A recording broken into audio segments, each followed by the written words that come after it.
Assalamualaikum warahmatullahi wabarakatuh. Perkenalkan saya Ahmad Fauzi SPD dari SMP Negeri 28 Semarang akan memaparkan implementasi pembelajaran berdiferensiasi pada materi volume Prisma bagi peserta didik kelas 8F SMP Negeri 28 Semarang.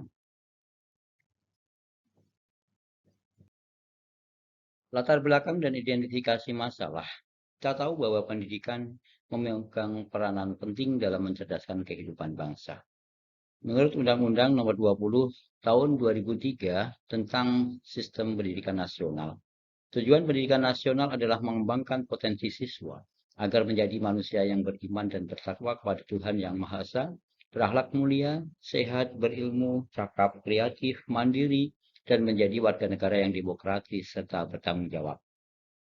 Sementara dalam visi Kementerian Pendidikan dan Kebudayaan tahun 2020 sampai dengan tahun 2024, disebutkan bahwa Kementerian Pendidikan dan Kebudayaan mendukung visi dan misi Presiden untuk mewujudkan Indonesia maju yang berdaulat, mandiri, dan berkepribadian melalui terciptanya pelajar Pancasila yang bernalar kritis, kreatif, mandiri, beriman, bertakwa kepada Tuhan Yang Maha Esa, dan berakhlak mulia, bergotong royong dan berkebinekaan global. Di samping itu, dalam filosofi pendidikan menurut Ki Hajar Dewantara, pendidikan adalah memberi tuntunan terhadap segala kekuatan kodrat yang dimiliki anak, agar ia mampu mencapai keselamatan dan kebahagiaan yang setinggi-tingginya, baik sebagai seorang manusia maupun sebagai anggota masyarakat. Oleh sebab itu, pendidik itu hanya dapat menuntun tubuh atau hidupnya kekuatan kodrat yang ada pada anak-anak, agar dapat memperbaiki lakunya hidup dan tumbuhnya kekuatan kodrat anak tersebut. Di samping itu, kita pun harus tahu keunikan peserta didik. Setiap murid di kelas memiliki karakteristik yang berbeda-beda satu sama lain. Oleh sebab itu, pendidik selalu dihadapkan pada keberagaman yang bervariasi, mulai dari potensi, minat, bakat, gaya belajar, kekuatan yang dimiliki peserta didik, hingga kegiatan yang disukai individu maupun kelompok. Terus keterampilan yang perlu dimiliki oleh pendidik. Keterampilan pendidik dalam mengelola kebutuhan belajar murid di kelas sangatlah diperlukan agar pendidik dapat memvariasikan metode dan pendekatan mengajar. Salah satunya adalah melaksanakan pembelajaran berdiferensiasi. Pembelajaran yang dilakukan oleh guru selama ini melalui wawancara dengan peserta didik ternyata menunjukkan bahwa materi pembelajaran yang disampaikan kepada peserta didik memiliki konten, proses, dan produk yang sama tanpa memperhatikan perbedaan, keunikan, kesiapan belajar, gaya belajar, dan minat belajar peserta didiknya. Di samping itu, pembelajaran pun masih sebatas memberi tugas kepada peserta didik. Peserta didik diminta mencatat kemudian dilanjutkan dengan mengerjakan soal-soal yang ada di buku sesuai dengan perintah guru. Siswa kurang diberi kesempatan untuk mengeksplorasi pertanyaan, ide, dan gagasan. Siswa pasif dalam proses kegiatan pembelajaran, bahkan ada yang tidak mengikuti kegiatan pembelajaran. Juga terkait dengan hasil belajar peserta didik, berdasarkan dokumen daftar nilai diperoleh informasi bahwa hasil belajar matematika siswa masih tergolong rendah. Rendahnya hasil belajar siswa tersebut dapat dilihat dalam data nilai ketuntasan hasil belajar ulangan harian kelas 8F. Kelas 8F jumlah siswanya 32, yang tuntas 18 anak, yang belum tuntas 14. Persentase ketuntasannya 36,25%, sementara yang belum tuntas 43,75%. Berdasarkan latar belakang tersebut, dapat diidentifikasi permasalahannya. 1. Siswa kurang aktif untuk mengikuti pembelajaran yang dilakukan guru. 2. Siswa kurang dapat mengeksplorasi kemampuan belajarnya dalam pembelajaran. 3. Siswa kurang memahami materi pembelajaran. 4. Belum diterapkannya pembelajaran berdiferensiasi dalam melaksanakan pembelajaran matematika. 5. Rendahnya hasil belajar siswa pada mata pelajaran matematika yang dibuktikan dengan persentase siswa yang tuntas, yaitu 56,25% dan siswa yang belum tuntas 43,75%. Berdasarkan identifikasi masalah di atas, dapat dirumuskan permasalahan. Bagaimana dampak implementasi penerapan pembelajaran berdiferensiasi bagi peserta didik kelas 8F? Bagaimana hasil belajar matematika peserta didik kelas 8F dengan diterapkannya pembelajaran berdiferensiasi? Tentunya berdasarkan rumusan masalah di atas, maka tujuan implementasi dari best practice ini adalah untuk mengetahui dampak implementasi pembelajaran berdiferensiasi bagi peserta didik kelas 8F dan mengetahui hasil belajar matematika peserta didik kelas 8F dengan diterapkannya pembelajaran berdiferensiasi. Apa pembelajaran diferensiasi? Pembelajaran berdiferensiasi adalah proses atau filosofi untuk pengajaran efektif dengan memberikan beragam cara untuk memahami informasi baru untuk semua peserta didik dalam komunitas ruang kelasnya yang beraneka ragam.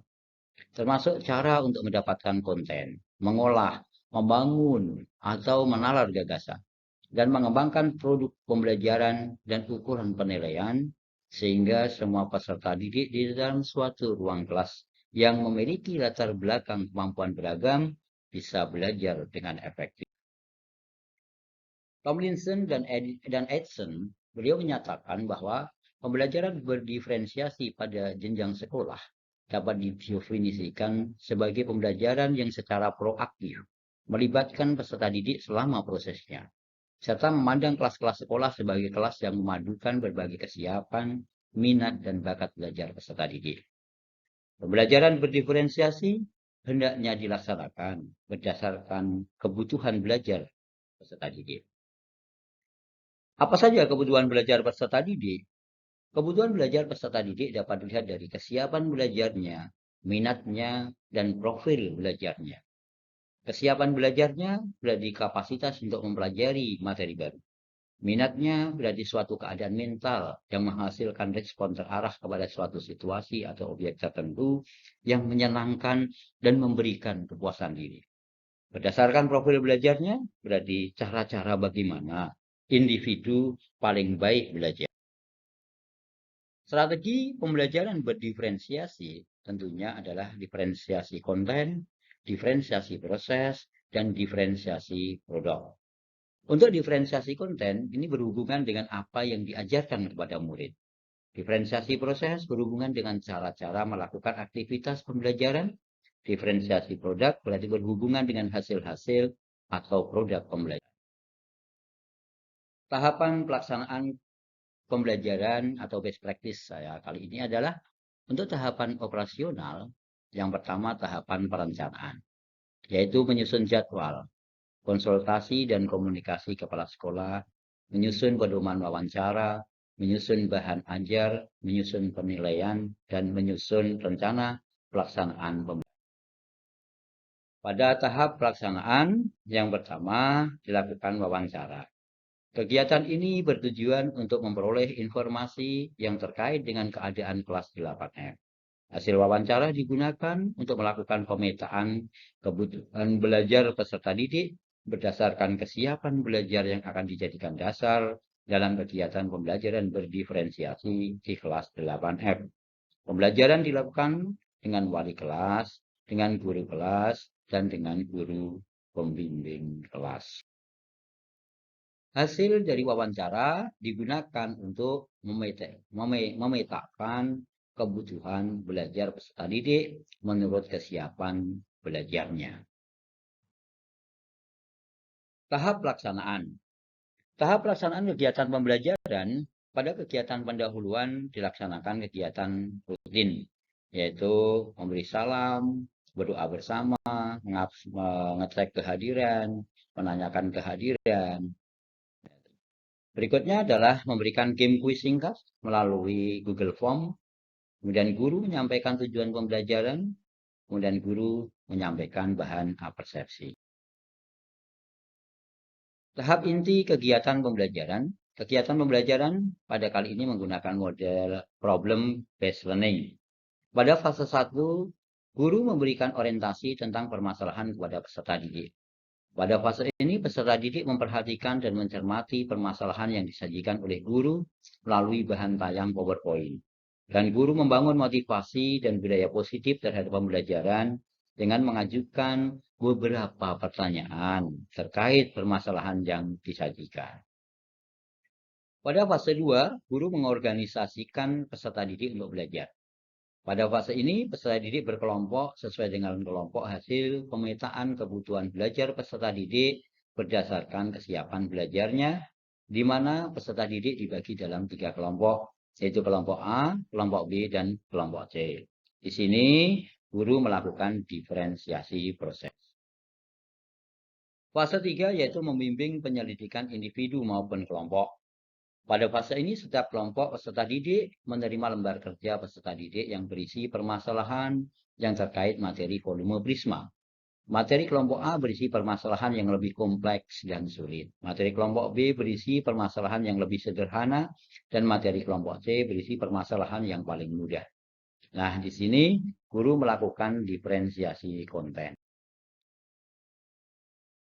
Selanjutnya, peserta didik melakukan diskusi kelompok untuk menyelesaikan LKPD. Dalam menyelesaikan LKPD, setiap kelompok diberi kebebasan dalam memilih materi pembelajaran yang akan dijadikan panduan dalam mengerjakan LKPD. Setiap kelompok dapat melalui teks yang dipajang di papan tulis, melalui bahan tayang PowerPoint, dan melalui video pembelajaran. Di sini, guru pun melakukan diferensiasi proses. Selama kegiatan diskusi kelompok, guru melakukan pembimbingan sesuai kebutuhan masing-masing kelompok untuk meminimalkan miskonsepsi tentang volume Prisma. Fase keempat yaitu mengembangkan dan menyajikan hasil karya. Pada fase ini, peserta didik mempresentasikan hasil diskusi LKPD yang telah dikerjakan dalam kelompok. Peserta didik lain bertanya atau menanggapi, dan guru sebagai fasilitator memberikan umpan balik dan penguatan terhadap presentasi kelompok. Fase kelima yaitu menganalisis dan mengevaluasi proses pemecahan masalah. Pada fase ini, peserta didik menyelesaikan permasalahan yang disajikan pada awal kegiatan pembelajaran secara individu. Dalam menyajikan penyelesaian permasalahan tersebut, setiap individu diberi kebebasan untuk memilih bentuk penyajiannya, baik dalam bentuk teks tulis tangan, bahan tayang PowerPoint, maupun video. Nah, di sini guru melakukan diferensiasi produk. Pada akhir kegiatan pembelajaran adalah kegiatan penutup. Pada kegiatan penutup, kegiatan yang dilaksanakan meliputi peserta didik memberikan umpan balik terhadap kegiatan pembelajaran. Peserta didik melakukan refleksi dipandu oleh guru, menginformasikan kegiatan pembelajaran selanjutnya, berdoa bersama, dan menutup kegiatan pembelajaran dengan salam. Alasan pemilihan strategi pemecahan masalah tadi adalah peserta didik lebih memahami perbedaan di antara mereka, sehingga muncul saling menghargai dan saling mengisi. 2. Peserta didik lebih percaya diri karena mereka belajar sesuai dengan kemampuan dan gaya mereka. 3. Peserta didik lebih bersemangat dalam belajar karena mereka dihadapkan pada pilihan berdasarkan cara belajar mereka. 4. Membuat guru lebih kreatif untuk menciptakan pembelajaran bagi peserta didik yang memiliki gaya belajar berbeda-beda. 5. Peserta didik di dalam satu ruang kelas yang memiliki latar belakang kemampuan beragam bisa belajar dengan efektif. Hasil atau dampak yang dicapai dari strategi pemecahan masalah tadi, dari hasil wawancara diperoleh informasi terkait kondisi peserta didik kelas 8F, guru semakin banyak berkolaborasi dengan guru lain. Terkait dengan implementasi pembelajaran, peserta didik memperoleh layanan belajar sesuai kebutuhan belajarnya. Peserta didik aktif dalam pembelajaran, peserta didik semakin memahami materi pembelajaran. Kemudian kemampuan TIK, peserta didik semakin meningkat kemampuan TIK-nya. Hal ini terlihat dari kemampuan peserta didik dalam mengakses link kegiatan game kuis singkat pada Google Form, membuat bahan tayang PowerPoint, membuat video, dan mengirimkan tugas melalui WA. Hasil belajar peserta didik pun terdapat dampak yang signifikan dari penerapan pembelajaran berdiferensiasi terhadap hasil belajar peserta didik kelas 8F SMP Negeri 28 Semarang. Berikut adalah tabel hasil belajar peserta didik, data nilai hasil penilaian materi volume Prisma kelas 8F, di mana rata-ratanya adalah 82,50. Dari tabel tadi, Banyak peserta didik yang belum tuntas ada 4 anak, 12,5%, dan banyak peserta didik yang mencapai ketuntasan ada 28 anak, 87,5%. Jadi syarat ketuntasan klasikal sebesar 85% sudah terpenuhi. Di samping itu, rata-rata nilai sebesar 82,5 termasuk kategori baik. Kendala apa yang dihadapi? Kendala-kendala yang dihadapi selama melaksanakan kegiatan pembelajaran ini adalah terdapat beberapa peserta didik belum memiliki smartphone sendiri, masih bergantian dengan orang tua atau saudaranya. Terdapat beberapa peserta didik yang belum dapat mengoperasikan komputer atau laptop dengan baik, juga terdapat beberapa peserta didik yang belum aktif dalam pembelajaran.